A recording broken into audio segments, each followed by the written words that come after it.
it's 2 o'clock, everybody's here, we're gonna get started. If you are planning to give a public comment, if you could please sign in, that would be appreciated. There should be is there a sign up sheet over there? Yeah, the copy is an agenda. Could everyone please make sure their cell phones are turned off? We appreciate it. All right, I'm gonna call this meeting to order, roll call. Here. Marcia Yogi, Joe Tompkins, Dick Zinn, Jane Osborne, and Sina Knagle. Here. All right, so first item on our agenda is the reading of the minutes for September 10th. Are there any comments or questions about those minutes? I have a few. Okay. I know it was not an official meeting, but if we're going to present them as meeting minutes, I'm concerned. We keep talking, for example, under Elman Morgan, that there were no vacant units offline due to renovation, and I don't think that's true. I think we had units offline. I'm sorry, where are you? On Elman Morgan, both say that you reported no vacant units offline. I think that's a misstatement. So again, I'm just saying. It is a mistake, you're correct, there's 7 off. Well, because below we say under family units, we have 10 offline, so again, it's just, we need to correct that. Okay.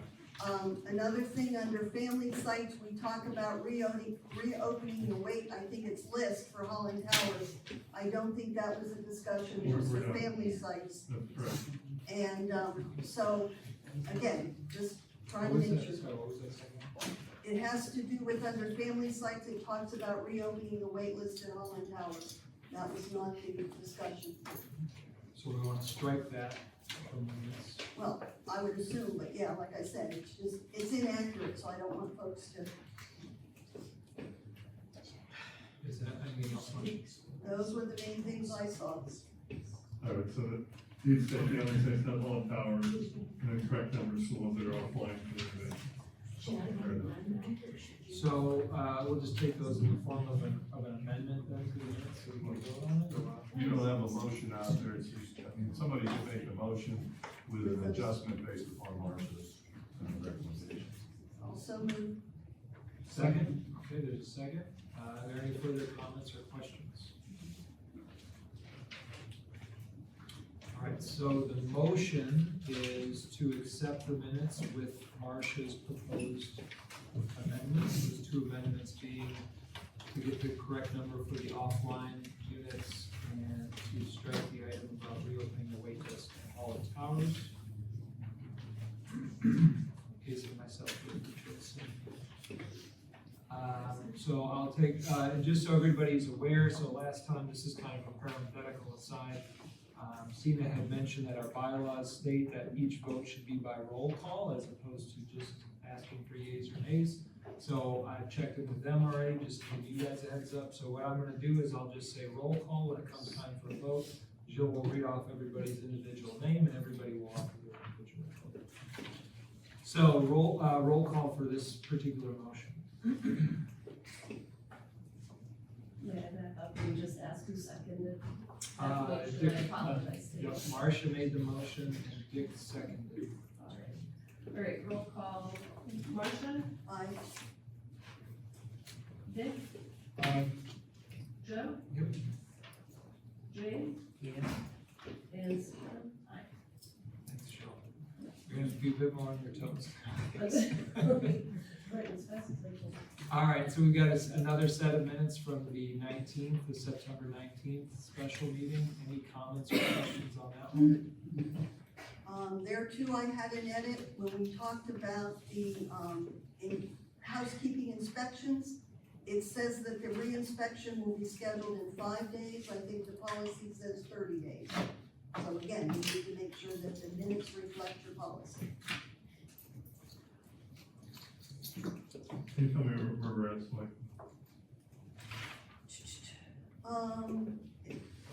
We had, Mr. Tompkins stated that housekeeping inspections are not meant to be punitive, and then revisions to the list will be made. And it talks about how frequent the re-inspection would be, and it says 5 days, not 30, the end of that sentence. Right Yes. above the 12 resolution number 8. You see it? And then the re-inspect scheduled 30 days later. That's what your policy says that you're supposed to. Yeah, it's the very, did you see it? It's the very last line. So I think the confusion there was that the re-inspection is scheduled within 30 days. And the notification for the actual inspection, so tenants are given no less than 5 days notice when it's scheduled. Anything else? So again, there's, do I have a motion to accept those minutes with that adjustment? I wasn't here, so I can't know. Sure. I can move. Okay. So, roll call vote. And Jill, I'll remind you too, we're recording, so we need to go back there again. Marcia, Aye. Dick, Joe, Yes? Jane, and Susan. All right. Now we're on to public comment. Is there any public comment? Any members of the public out there that would like to speak? Please step up if you're gonna speak. We got a couple people, it looks like. We'll do one at a time. If you can just say your name. She's older, if she wants to go first, I don't. It's up to either one of you. So just give us your name and give us your comment. I'm Karen Boone. I Okay. want to ask about these handicap showers, which I think are a good idea as part of the renovations. But we were promised that everybody would get a shower wand. I see that's not so. In some of the apartments, they're not there. I don't understand the concept of making a shower with a bench all the way back here. Are you gonna stop showering if you can stand to go sit down and take a rest? I don't get it. We were promised that. I'd like to know why we didn't get it. We were also told that half of our pantries, which I don't know about the way anybody else outside of this building lives, but inside this building, a lot of people depend on pantry boxes, okay? So they get their pantry boxes, but there is no fresh air coming through like Vanessa promised, but half of our pantry, our storage place is missing. What you're gonna wind up with is people with pantry boxes that's gonna stack them in the middle of their room. You understand? Because they have to survive through hard times, okay? The food prices are atrocious. Without pantry boxes, a lot of people wouldn't eat. So I'd like to know why, if that fresh air thing is not there, that she said she's gonna take half of our pantry away for. Why, and what was the purpose of half of their storage area being taken away? It's for the air duct that went through there. There is an air duct behind that. So Karen, Marcia's saying there's an air duct there, is that what we're talking about? That's what's supposed to be there, but I've been in the apartments and I've seen them when they were done, and there is no air duct there by the pantry. It's on the living room side, there's one there. It's an air handler. And it's not hooked up yet to suck the air, because it'll have all the plumbing done up on the floor. Is it the full floor to ceiling, or is it Yeah. just, It goes all the way from the floor to the ceiling. then they must have done that after I seen the last, what they said they was just putting countertops and cupboards back in, because I did not look, so my error. I just don't understand the concept of people not having enough room to store what they need to survive. Maybe some other provision can be made, I don't know. So if I'm hearing you correctly, two items you're bringing to our attention. One is that you're asking about shower wands. Yes, because I mean, people in here, there are different levels of what I've witnessed here. Some people are elderly, or they get vertigo, and they need to sit. So I took it that bench on the opposite side of where the water comes out was for that safety. On top of, you don't have to cut bathtubs out anymore, everybody gets to save. But I don't understand the concept on how some people tell me that they can't, they don't have shower wands, or I see that there's not one installed, there's a shower head, but not a shower wand. What is the concept behind that bench that I think is a good idea? But if you're only gonna go halfway, then it's not necessary for that bench to be there at all, and they can bring their shower chairs in. So I'll turn to, I'm not aware at all of the comments one way or the other, shower, will have to look into it. I don't know what municipal stand, but They were, I think they were designed originally with portable shower heads. so was it, do you know if that was changed or what? I do not know, I'm not aware I'll of have it. to, I'll have to reach out to Tony about that. But again, yeah, you're gonna have to talk to your architect on that. If it's not in there, it could be addressed with a reasonable accommodation. Yeah, that always can be done. And curtains, If someone, curtains also, I'm the told. shower one can always, anything like that, that's for reasonable accommodation, that anybody has a need for, it can always be moved that way, if it's not otherwise. Then you gotta go to your doctor for a shower head? No, you don't, a reasonable accommodation doesn't necessarily require a doctor note, you just, you need to tell us, it doesn't mean necessarily have to be in writing, you just have to tell somebody, I need this and this is why. Now, if it's, I just don't feel like standing there close to my shower, that's not a reasonable accommodation. But if I have mobility issues, if it's something that doesn't require me to guess why you need it, if we have to guess it, then yes, we need a doctor note, if not, we can just go by you asking. so Karen, it sounds like if you know anybody in that predicament, they would who would they go to particularly, John? They should have shower, they could have been. So you can just have them, I recommend that you have them go to shower and just request a reasonable accommodation for a mobile shower. Now, I had an opinion on something. Okay, Closet doors were taken away, okay? I get that, cause I was told they're too expensive to be able to keep up, other reasons why I get that the closet doors are gone. What I don't understand is, some people can't afford drapes. And the way you have those drapes now, looks uniform from the outside even. Those people who can't afford it, you're gonna get them nailing blankets and sheets and everything up. Because I'm told, Bob Mills told me, you will not supply drapes anymore. These are poor people, handicapped people, they're sick. Not everybody has this money tree somewhere they can go, you know. And from the outside, it's gonna make the building look junkier. And we do have a right to some privacy, I believe. so you're making a request on behalf of, I mean, I'm not familiar with this, so how many, none of the units have curtains, the new ones? No, there's renovation, no. So you're asking for with the new units that we get some curtains? This can make them feel like they're human and, you know, not just throwaways. When they got here, there were curtains. They deserve some kind of privacy, I think. Can't they take the curtains from the apartments they are in now to the other? Now, when the other one doesn't have curtain rods and they can't, they're not able to hang them up themselves. I've had people, when I first moved in here, want me to take their drapes down for them. And they're tall, but they don't have the stability to climb to get the drapes down so they can wash them. They're also very, very old too, a lot of them have been falling apart.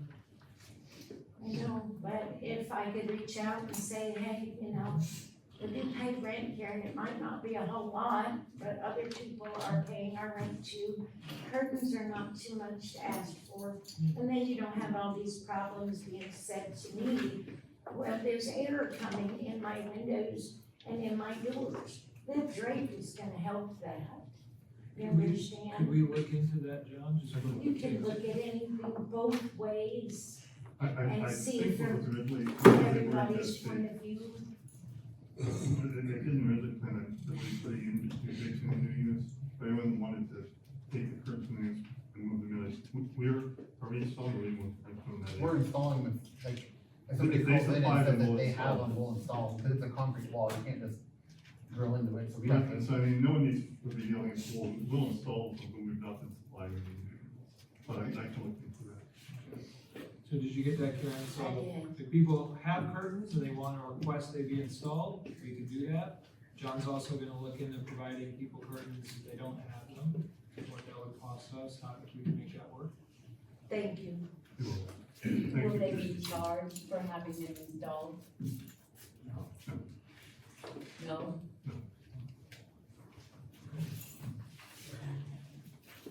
Blinds. So, we got a couple more, so we'll take you next, but right now, go ahead. The only thing I wanna know is if there's been any progress on fixing the leaks that goes from the sixth floor all the way down and the same corner. Right, and what was your name again, I'm sorry? Oh, I'm sorry, Karen Fitzsimmons. Karen. And you're talking about the leak, The main leak that bothers me is in the library on the fifth floor. But I've looked, there's a leak in the sixth floor in the same corner, a leak in the laundry room on the fourth floor in the same corner. I didn't check any floors below that, so at least those 3 floors. again, I'm gonna turn to maintenance, any ideas about this? I had the guys go look at them, and we're gonna have to either get a lift to go outside to look at them, or get a company to come look at it, because it's something outside that is getting wet whenever it rains. If there's not a leak, it's just rainwater coming in somehow. Well, it's a leak because my ceiling's Well, falling yeah. in. It's leaking in when it rains, but like if you went like over the last couple of weeks when there's been no rain, there's probably no water there. But since it rained all night yesterday, there's probably gonna be water because of the rain. And what about the electrical sockets? Yes, we'll bring it up to them. Okay, thank you. Once we get the stuff we need, we're gonna ask you where you want them, so we can figure out where you want them and how many you want, everything. Okay, thank you. So yeah, we're working on it, Karen, I appreciate you bringing it to our attention. I also appreciate your patience, Kyle's working hard on it, he's on the job, so, thank you. Any other public comments? Yes, Come on up, state your name and give us your comment, please. I'm Iris Cole. I live on the 6th floor, apartment 602. I'm very upset. I now have cockroaches that come up my kitchen stove, go across my sink. I have called and requested extermination. I leave messages with Kyle. The last meeting I was at, I talked to Kyle and he's there, okay, I'll have Dylan come the following Tuesday. I'm still waiting, so I took matters into my own hands yesterday. I sprayed, I had my son there, he pulled my stove out and I sprayed. Because I'm tired of seeing these crawl across my counter and where, I've seen 3 or 4 right now. I haven't seen any this morning, but I'm just tired of it. I'm tired of being lied to. That, they say they want us to call when we see one. I call and get no response. So that's all that I have to say. Kyle, you're on the spot again. I put a note of it over there and I'll talk with Dylan and see where he's been at, to see how many times he's been there, or if any, and what he's done so far, and if not, we'll get you added on. Yeah, please. Excuse me. There used to be a procedure for maintenance being in our homes when we're out. It used to constitute a little tag on our door. Maybe there wouldn't be a misconception if we go back to that. And let us know that you've been in there. That might work. We brought it before, I thought we had agreed to do that. You remember that? Yeah. But I thought Yancey was already doing that again, because we already talked about that. So if I'm understanding correctly, there used to be a practice where once maintenance came in and did something in a unit, there was a little tag left on the door to notify you that It was who was in your apartment, what time they were there, what they did, and what time they left. and that's something we're not doing, or? They're supposed to be, I'll talk to them. Thanks, And thank you all for bringing all these issues to our attention. And again, I'll say once more, appreciate your patience. We're trying to do the best we can. Any other comments? Okay, thank you very much. So resident council reports, do we have any resident council reports? John, did you get anything? No, I have. Are you?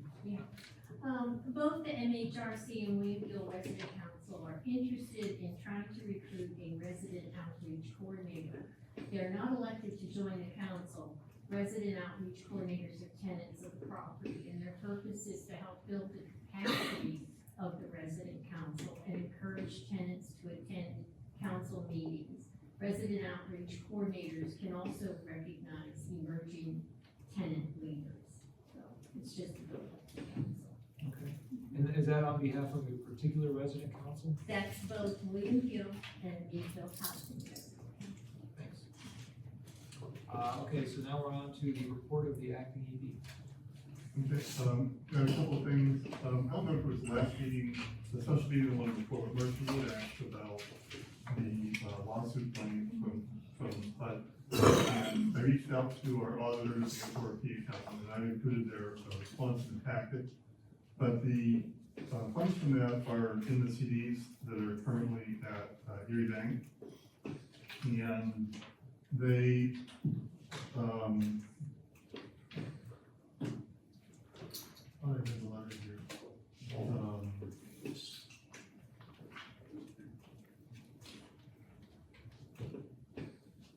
I couldn't do the wrong one.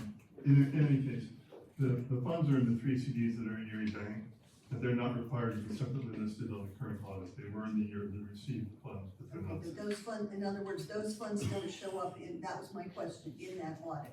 No, they're not required. They should have in the year that they should have separately in the year that they were received, and they're separately invested in Erie Bank. Okay. That's what I was wondering. They know where they are, and they're required to be treated differently. And I thought I had included the email from Roman that explained that in. Right. It's there, it's. Yeah, we got it. It's there.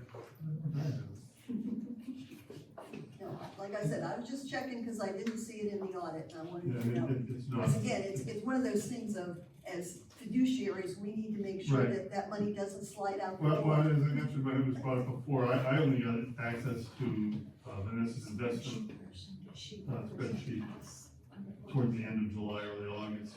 And even that was basically April numbers. I don't have access, I can't call any of the banks to find out what's where on a immediate date, like today basis. It took months of getting the information for the auditors, but the money that's specifically to those is the 3 CDs that's at Erie Bank. The other thing that I have to report has to do with the Holland Towers fire alarm. We reached out to HUD, we were able to get in under the wire before the government shutdown. We received approval from Paul Michalka, and the alarm system has been approved. And I mentioned it to a couple board members, you weren't available, but I figured, and speaking with Chris, he said it was okay to give them the go-ahead rather than waste a week before the board meeting. So, in your packet is the letter from Leah Slod giving us approval to go ahead with it, and I gave that go-ahead to our architect, and the McCurley Houston is the firm that, because there's a resolution in the packet approving that they began, I believe, last Thursday doing the demolition work. So it's in the works, and hopefully by year end or shortly thereafter, we'll get it done. So, and Paul worked really hard on this because he said that if we didn't have it done by Tuesday last week, it might not be happening because of the shutdown.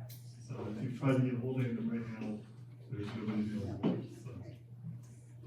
So those are the 2 biggest things I have. But the fire alarm system, again, we'll revisit it related back to the resolution. Thanks, John. Solicitor's report? I don't have anything for public consumption. Everybody can get me privately, I'm sure, when we get the resolutions all addressed. Bouncing back to you then, John, for the capital. Capital fund, okay. Couple things on the renovations. They've finished the one side and have moved the other tiles. They have run into, some plumbing issues, as you know, there were a couple, instances, there were apartments where we moved fences into the units, and as the water ran, there was, back, I believe they call it a category 2 water. And the problem is the pipes sat, dry for, 9, 12 months, things dried up, the scale, and they fell off, and the pipes were plugged. The bigger issue though, in the second one that happened, in both instances, we brought in, Blue Sky, we took over from Mammoth Restoration, they come in and they sterilize everything, clean everything for us. But the bigger issue, we've had the plumber that's working on the renovation camera, the plumbing, and there might be a bigger issue needs addressing. Some of the, underground piping is in such bad shape. One of the possibilities is that they can push some of that stuff through, and then there's something they can spray in that seals the pipes and makes them, competent again. But some of them, the touch some of them might not even be able to handle it, and need a full, replacement, which is a much different issue. And they're looking into that, we do not know at this point. So they're looking into that. My architect's looking into it, and tell us what our options are, what we need to do, because otherwise we're gonna keep running into this.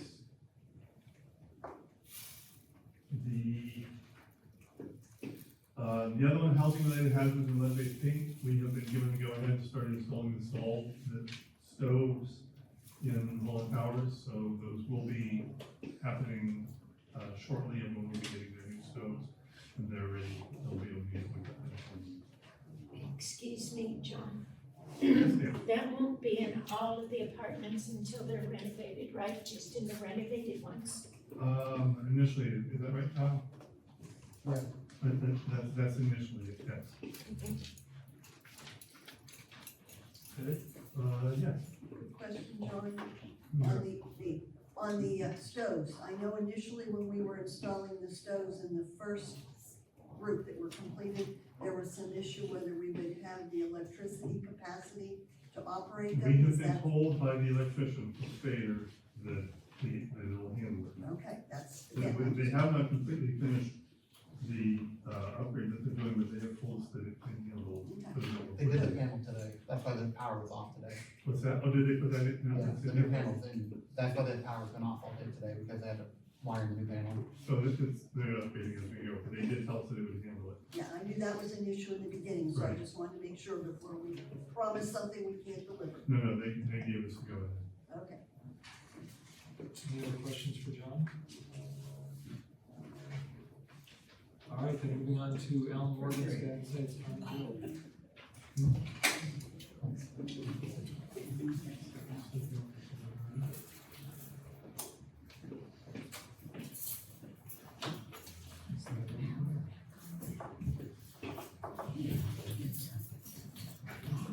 So the units for, August, there were 4, and September there were 4, those are the ones that were offline for renovations.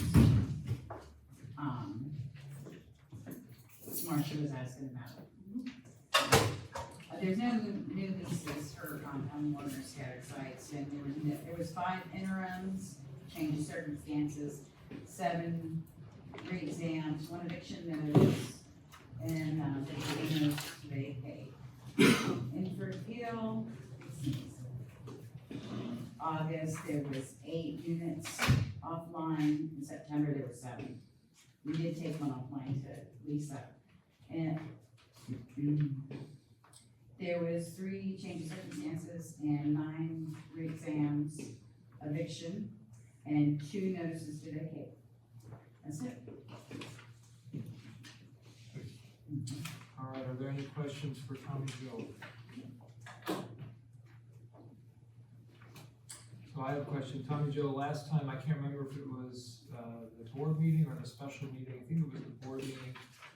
I had asked about getting some clarification on the wait list numbers. I see them here, we have them in front of us.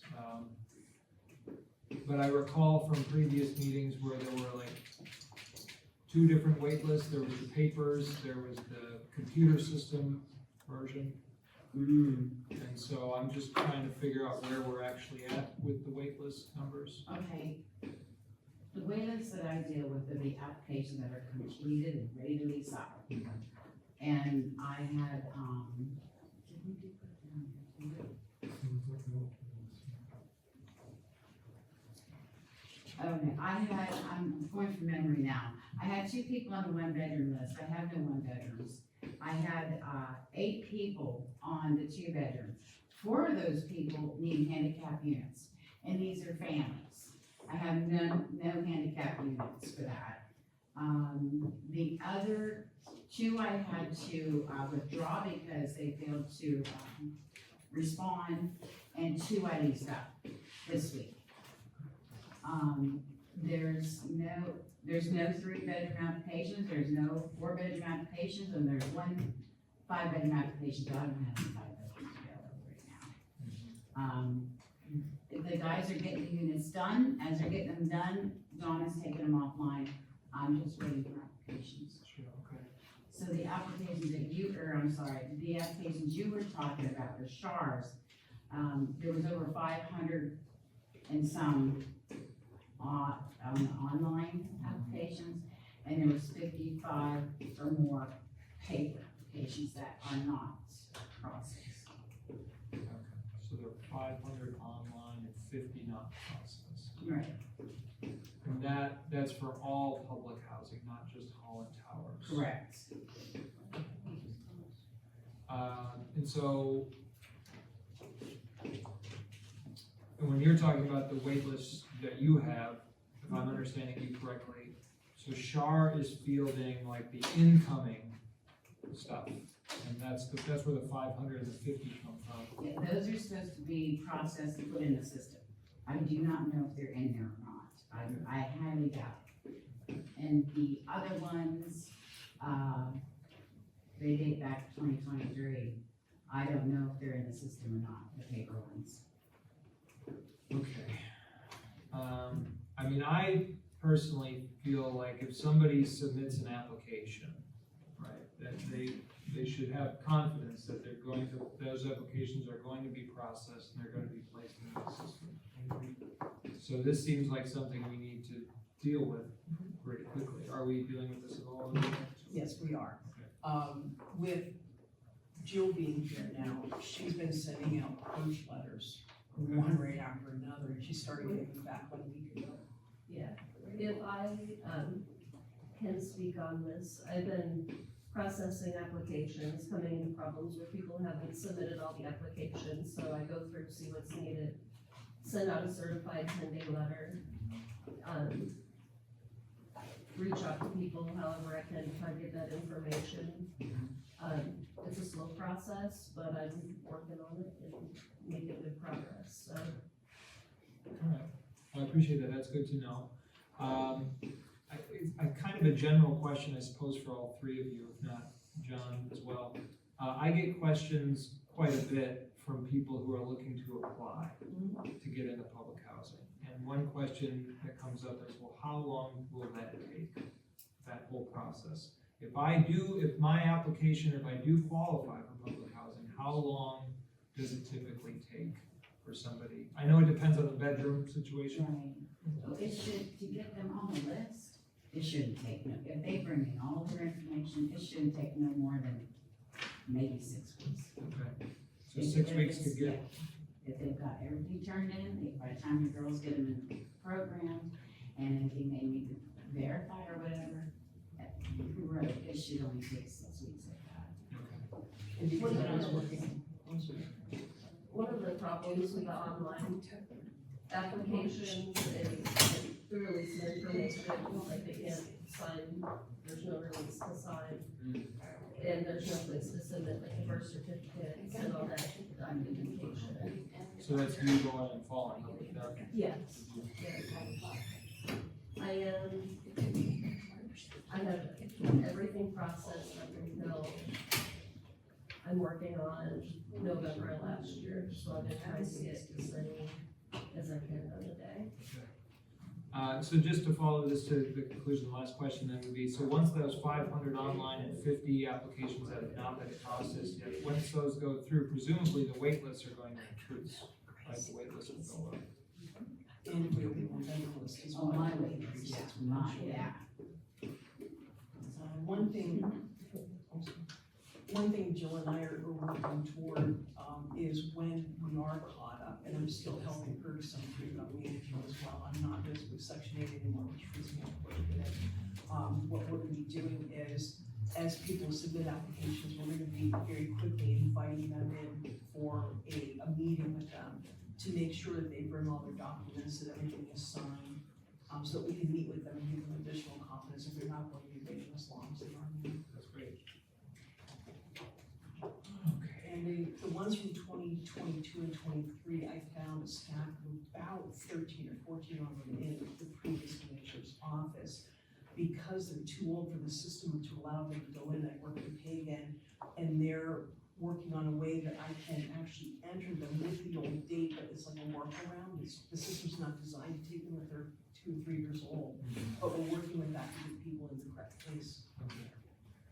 I don't know if it was Marcia or you, Shar, said with the one bedrooms, like once we open that wait list would automatically sort of be a really big wait list. Oh, absolutely. Any estimates on that? Depends on how many people apply. How many one-bedroom family units do we even have? What do you think? Maybe a dozen. Because again, that's gonna be one of your issues. Traditionally, your one-bedrooms go, in the family units, go to people who are housed in 2, 3, 4-bedroom units who downsize, or sometimes from Holland Towers.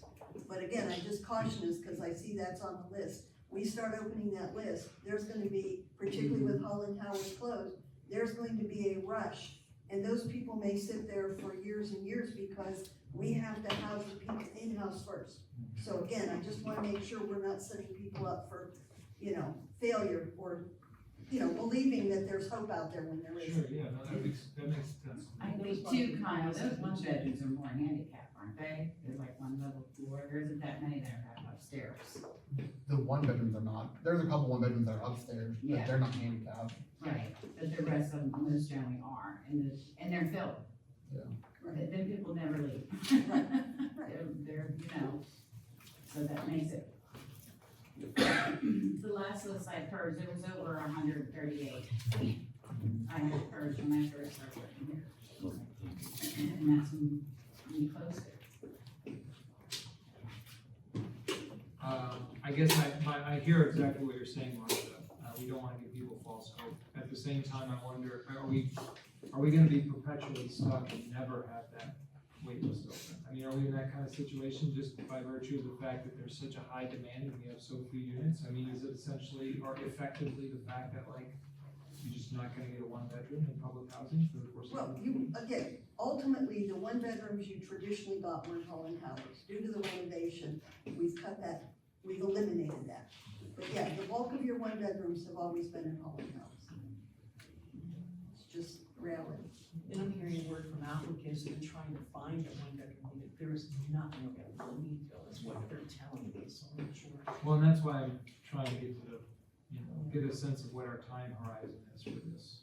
And it sounds to me like at the very least, if I'm hearing you correctly, Marcia, it's not even worth considering opening up that wait list for one bedrooms until Holland Tower renovations are done? I mean, what's your, Again, the only option, in my opinion, that you have are when you have Holland Towers open, then again, we've got 50% of the units empty. So that's gonna help us ultimately at the end, take a group of people and fill them back up again. But that's really the only turnover you have. As I indicated before, the bulk of our tenants, as you say, stay there till death, and/or they're downsizing, and we have to accommodate them first before anybody on the list. So the odds of getting to that list with so few units is slim to none, and that's true across most authorities, not just ours. Any questions along these lines? Any further questions? Any from home? All right, thank you very much. Holland Towers now, Shar? We had, in September, we had vacant units offline, it was 30. New leases were 0, of course, being Holland Towers. Annual recerts were 6. There were no interim recertifications, and Tommy has been gracious enough to audit those as well, get back up to speed, which I think is going this month. Eviction notices. Sorry, I can't even read this, it's so small. It says 6, but I was gonna ask you about that. Yeah. That didn't make sense. No, we did not have 6, so I'm not sure why I entered that in there. It must be, I probably carried it down the wrong line. Okay, so it's above the 6. Notices of engagement, we had 0. Waiting list, I have 44, and housing inspections were none, but once we get the policy in place, then I will begin doing those again. Any questions for Shar? Thank you, Shar. John, back to you for the maintenance report. Okay, in September, there were 174 work orders generated. There's 20 still outstanding. 145 of the work orders were tenant work orders, and 23 remain generated, and 6 for vacancy fix-up work orders. Any questions for John? The maintenance report? All right, now on to Kyle for the extermination report. Out at Gill, we're treating 5 units, and all of them are roaches. At the towers, last month, we sprayed 23 apartments, 13 of those were roaches, 7 were bed bugs, and 3 of them were just a preventative spray. Sorry, Kyle, you're so efficient when you read it. Can you repeat those figures again with the cockroaches, please? For the towers, Aye, for the towers. roaches are 13, bed bugs are 7, and preventative are 3.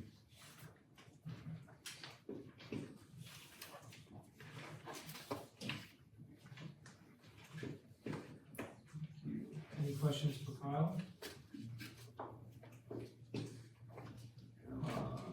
All right, section 8 report, Vanessa? Total number of units under contract on 163, or 166. There were no port-ins, no port-outs, 23 VASH vouchers, and 1 home ownership. We are down to 271 on the waiting list. We have 4 outstanding vouchers right now, and I believe all of the outstanding vouchers are actually FYI vouchers, which is something new that has really started coming in. What's an FYI? That's the foster program. Can you say a bit more? So up until the age 25, I believe it was, their kids that were in the foster system are able to apply for a Section 8 voucher for up to 3 years.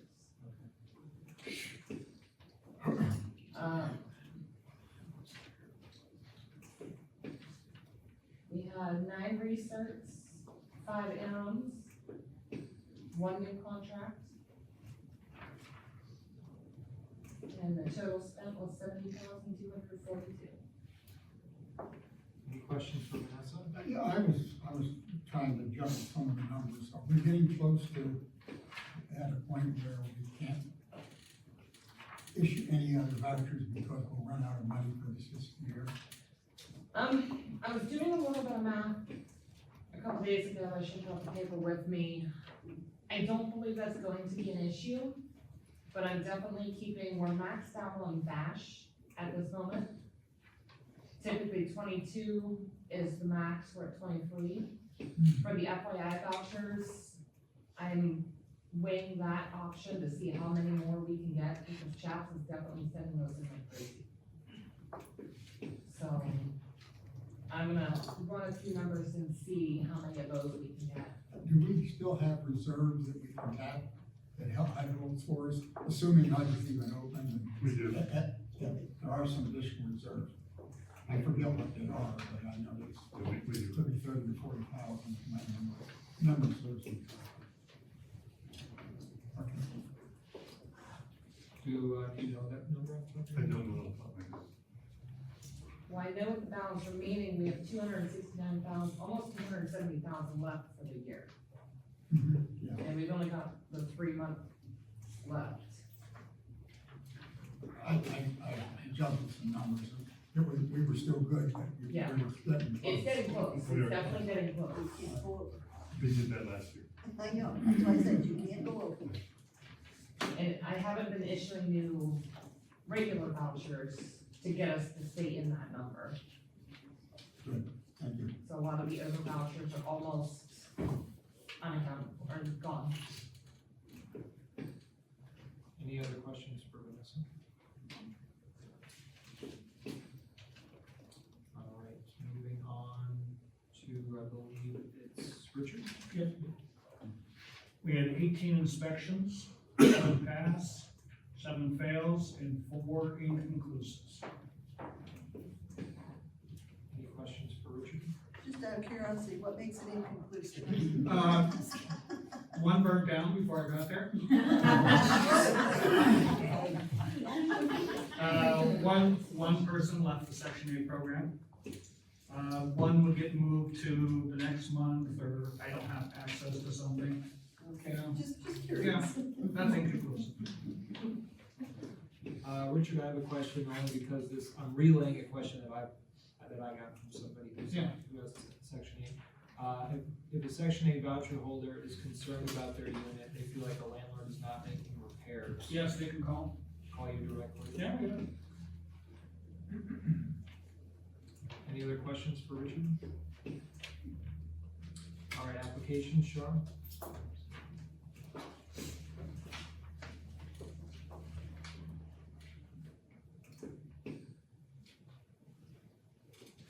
We had in September, we had 12 applications received. There was one on paper for I'm so sorry. I'm gonna make sure I follow across the line. There was one bedroom received on paper, one 2-bedroom received on paper, one 3-bedroom received on paper, none on 4 or 5, and then online we received 3 2-bedrooms, 4 3-bedrooms, no 4-bedrooms, and 1 5-bedroom.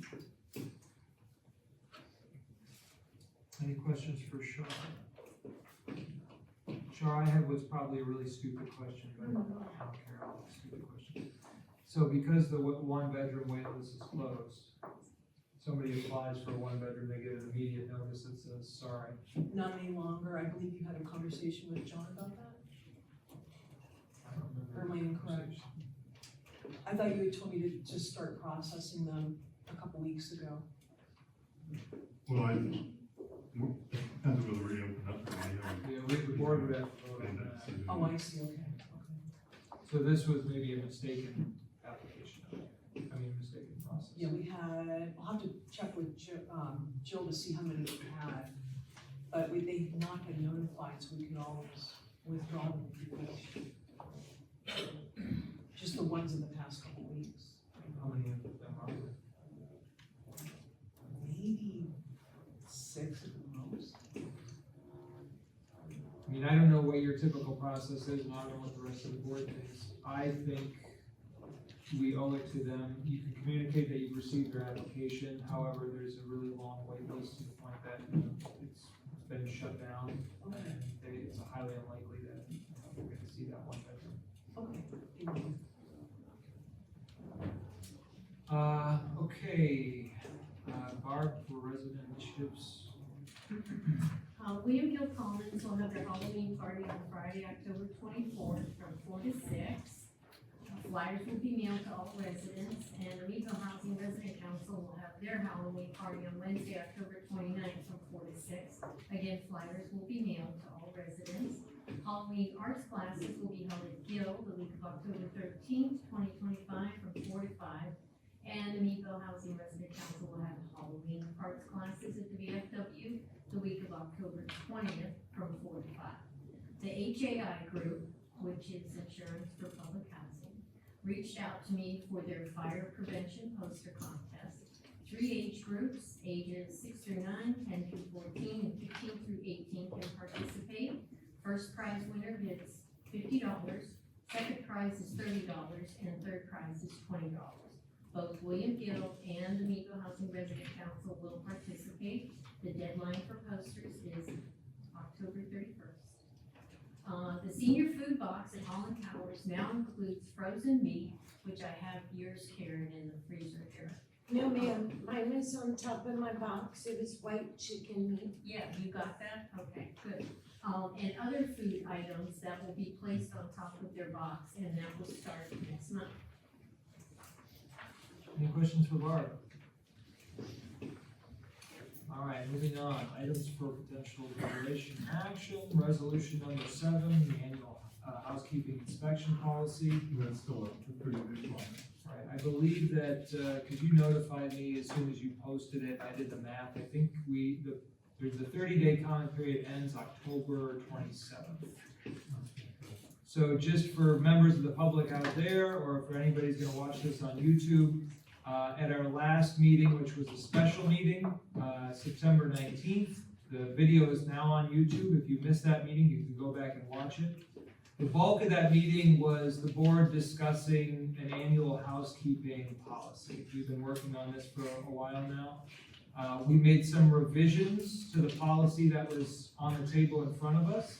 So we're required then to go back and post that for another 30 days to get any kind of comments or thoughts that you might have. So I recommend that you can find that policy on the Meadville Housing Authority website. Is it on the nitty-gritty part of it? It's on the nitty-gritty part, there's a link for 30-day comment, and you go right to that. And if you have a comment that you'd like to make, the best way to do that is by email, I presume? And I'll also just put it out there too, we have the Meadville Housing Authority Facebook page where that policy is posted as well. So if you're on Facebook, you can just go to the Meadville Housing Authority Facebook page, see the policy there. It has the email that you would send your comments to. But the bottom line for the revisions, I think if I can speak on behalf of the board members who were there, Dick was not able to make it.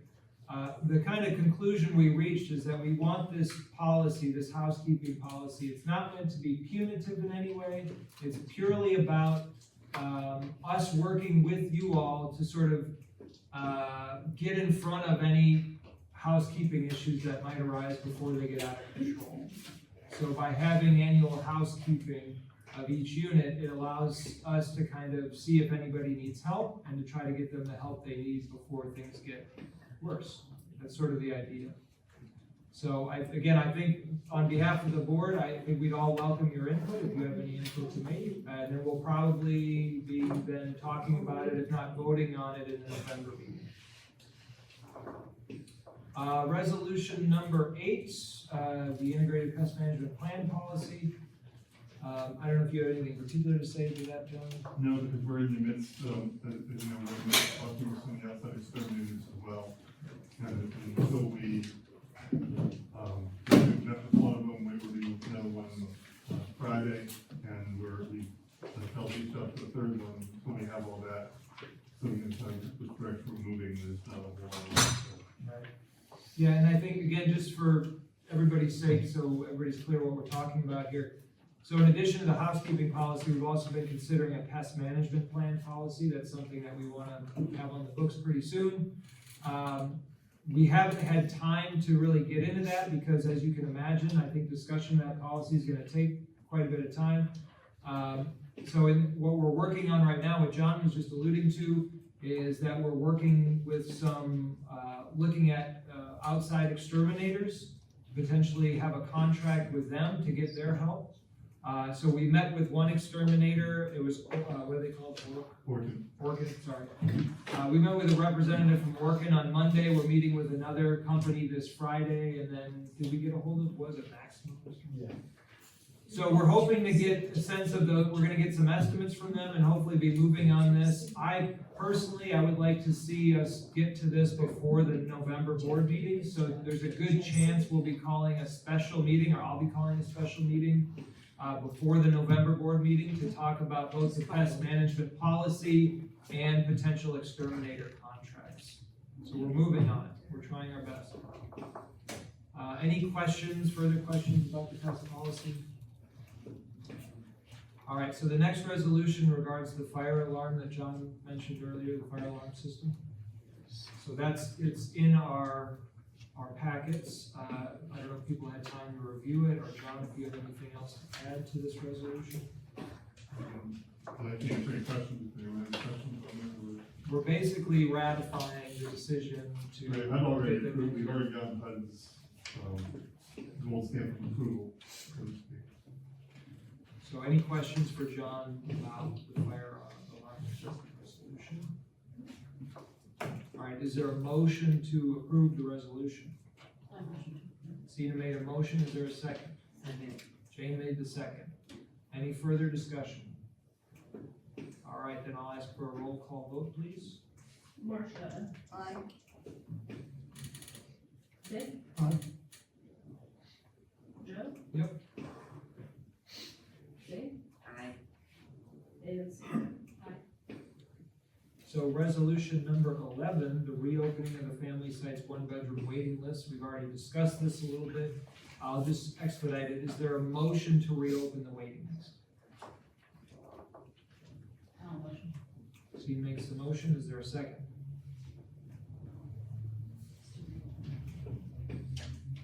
Maybe a second, so we can discuss. Okay, we have a second. So any discussion or questions? I'll put my cards on the table. I've been persuaded not to reopen the list. I'm a no, just because I know. I'm a no, it doesn't make no sense. Yeah, it doesn't make An sense. opportunity for people that they can't take advantage of. So technically speaking, we made some motions. It's going nowhere. We just leave it at that. Well, I mean, there's a motion and a second, We have to take a call vote. for the vote, okay, you can just do the roll call, but it sounds like you already did that. Yeah, we basically did the roll call vote. Do we want to make it official? Do we need to make it official? I think everybody announced their Write it position, down. so I've written down 05, so it's pretty clear. Assuming you kept up with that, Jill, we're gonna move on then. The Hagen business proposal for computer upgrades. That, I put that down there under the actionable items. This does not have to be acted on today, but it's something we at least need to be thinking on. The computer systems that the computers we've been using were, cobbled together, with a bunch of computers that were at one time the, tenant computer lab out at the Learning Center, a few pieces here, a few pieces there, and what we had left. You know, they've more or less exceeded their useful life.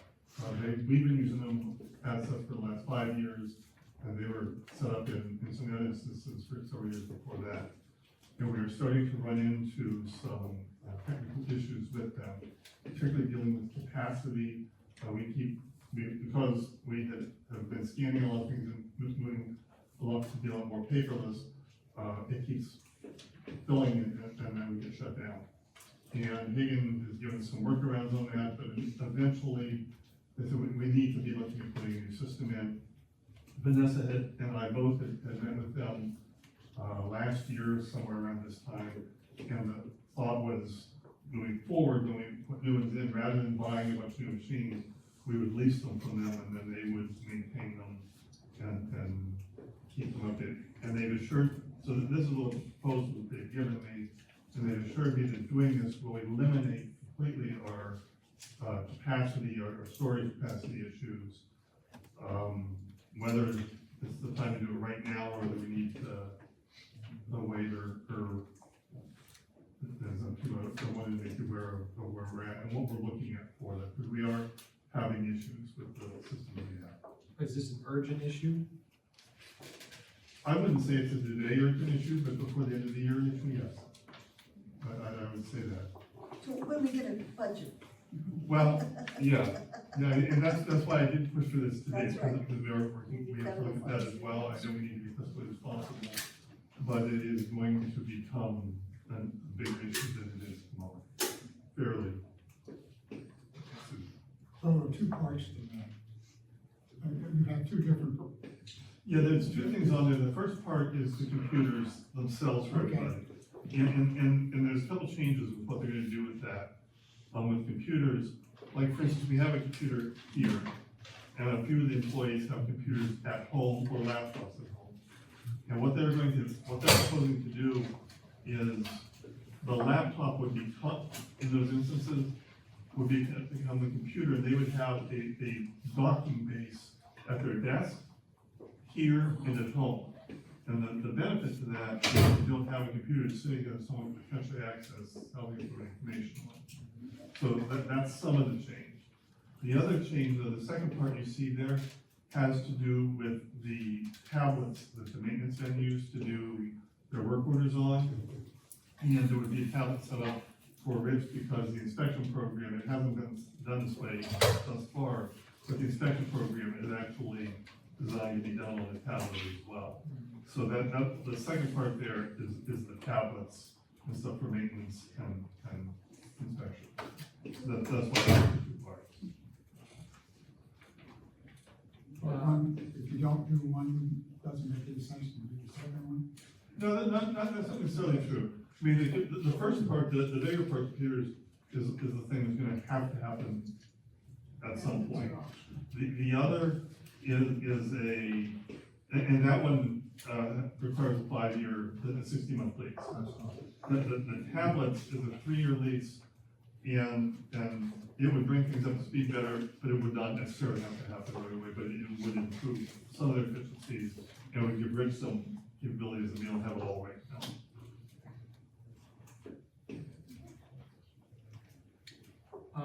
Okay, any other questions for John?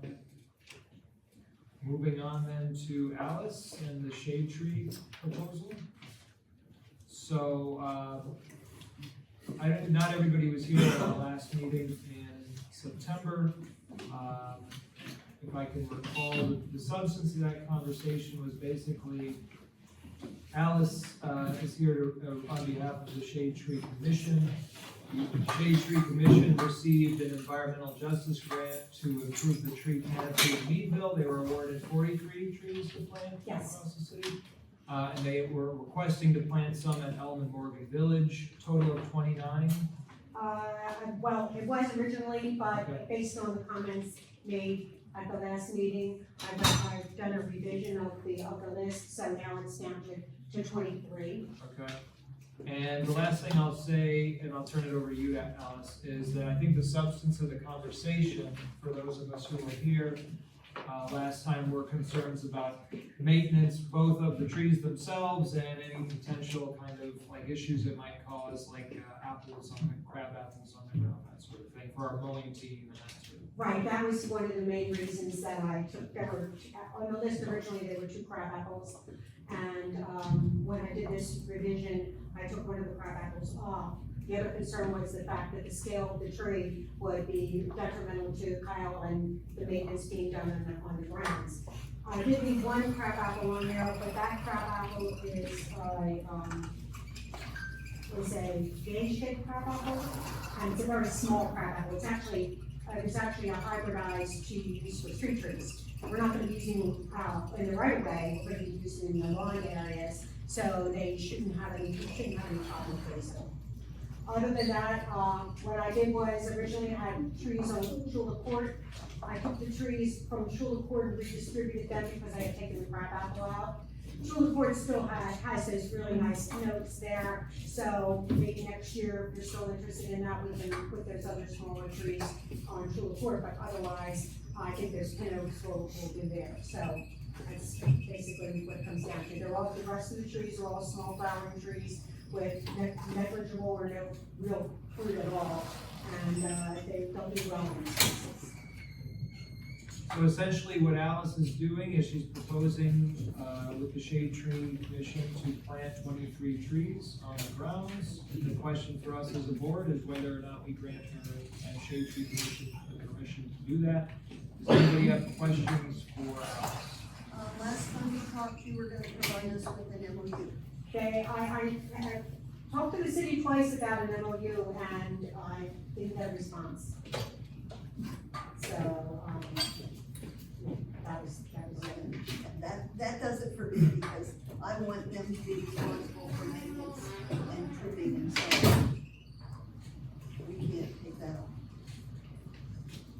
Any other questions? I have the same concern. I assume these small trees are wired in, kids running into them with a bicycle, all sorts of things. Leaf pickup, and what happens if one becomes diseased, whose responsibility is to take it out? We're short-staffed now, and I don't wanna put that burden on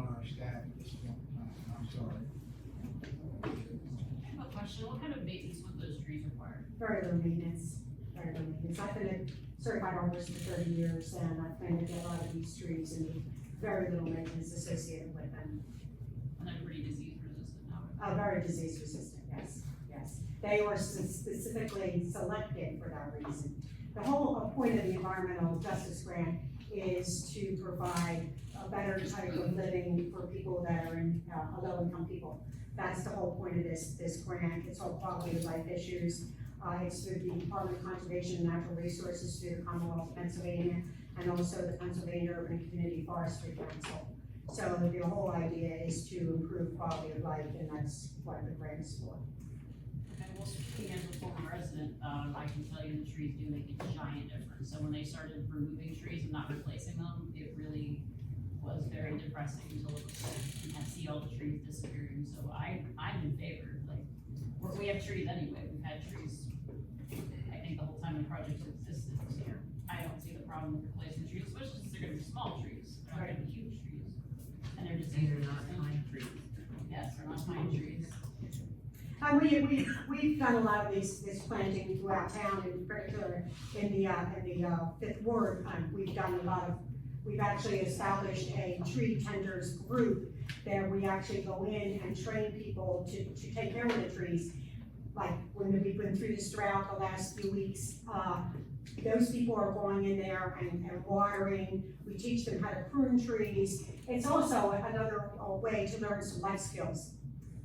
Some people that come out there, like I said, I've been in this business for a long time, and that little spark of interest for one of the children that are in this particular housing area, to see that flowering tree and see how beautiful it is, that might be a reason for them to go into this industry itself. And I hear a lot of people, and I'm originally from Philadelphia, and when I started this, I worked with Habitat for Humanity, so we did a lot of these things also.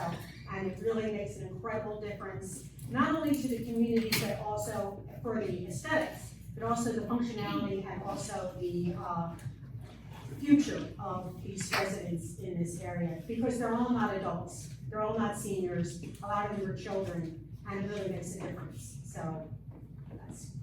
I mean, I'm in favor too, I'm all about more trees there, I think it would be great. I would like to see an MOU, I don't know if we're gonna Yeah, see- I even tried, I did check again yesterday, and it was, last night was the Council meeting. yeah, it was the council meeting, so they were kind of tied up with that, but specifically, I asked because we talked about it last time, but, yeah. So do you have a sense of, could you come back to us at the next meeting in November with an MOU? You think that- As far as I know, because it was discussed with the city, so I'm not really sure, one way or another. Does that fit your timetable, the Shade Tree Commission? Well, no, the trees will be here in November. It will be here. They will be in November. They'll be here regardless of our decision? Well, they'll be here, they'll just be planting other. Go No, somewhere we're else. just gonna go in probably midnight and start planting trees. Yeah, I'll just have to go in and find 23 more, sites for the trees, other places in town, that's all, yeah. Well, I think if it's okay with you, I mean, I'm happy to help you out as best I can. If we can at least have a sense, before the November meeting of whether or not you think the city's gonna be cooperative in helping you with an MOU, then that way we can let you know, like, if it doesn't seem that that's gonna be possible, I mean, I don't know if the votes are here from the board, so. Could we call a special meeting as soon as they get an MOU to make this decision? Because they're on timeline with the trees, obviously. Or is it possible to get a consensus and then ratify it after the fact if we are able to see that MOU? I mean, it does sound like you have some dissension with respect to this. I mean, I might have said this at the last meeting, I don't think this is technically something that the board would have to approve, to be honest with you. I think John would have the authority to do it himself, but I recognize he doesn't want to be in the middle of that.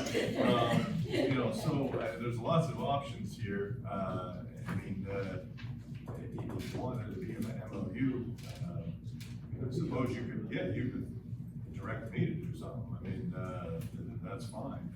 I mean, are we thinking the city solicitor's involved in this somehow, or? Who are you speaking to? I spoke to Nathan, our, director of public works, I report to him, and then he was going to speak to, the city manager regarding it. I mean, anticipate it's gonna be an elaborate MOU, I don't think it's gonna be Yeah, it would complicated. Yeah, no, I wouldn't think it would be.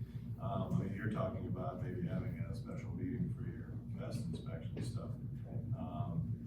You could do that there if you wanted to do that. Is there any chance you could draw something up by, you know, presuming we have that meeting in 2 weeks, Yeah, no, it's What's not the- complicated to put it together as long as everybody tells me what they want in it. Then, you know, that's not a problem. So Alice, it looks like we're gonna, you know, like I said earlier about the test plan, we're gonna have a meeting within the next couple of weeks about that. We can revisit your item right at that meeting, so Okay, before the end of the month, before the end of October. that would be great. And then I'll work with Chris and try to get the other board members' input about what they'd like to see in an MOU. We'll try to get something drafted, get it to you all, so you can take a look at it, and then we can have a discussion at that meeting. Okay, Now, Thank you. do you have a card or something that I can, for contact information? yeah, Or just write it down on your tablet? yeah, I'll just write that, okay, thank you. Thank you, Alice. All right, the treasurer's report. Checks for September are all active, if there's any questions. Any questions for John, treasurer's report? And that's all the checks that were written, yeah. Display accounting as well, section eight. Is there a motion to approve the report? Go ahead. So moved.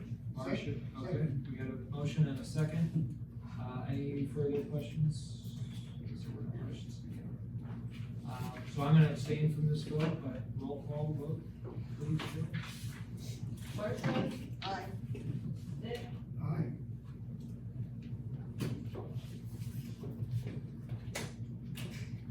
Jane, Aye. Zena. Aye. All right, report on committees, any reports?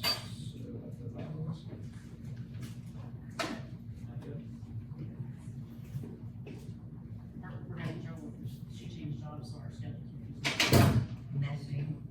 well right now. You're not gonna go visit it late at night? Okay. No. All right. So new business, any new business bring the board's attention? I have a question, the nitty-gritty section of the website, can we please change that to something that sounds like it's gonna be like this is the important stuff you need to just. You don't like it? No, it's cute, but it's just, as a resident, when I went on the site, I wouldn't have thought, I would have thought that was like, I can do whatever you want. well, I would have thought that was like the Halloween parties for the kids, or the, you know, I wouldn't have looked under there for When the I built important the stuff. website, I'm not a webmaster by any stretch of the imagination. So when I built the website, we had to have basically 4 pages. And so that was the 4th page, and so that was where all the business, you've got your agendas there, you've got your minutes there, you've got the employee portal where you can find their pay stubs and W2s at. You've got the comments, so it's kind of a catch-all page for that kind of stuff.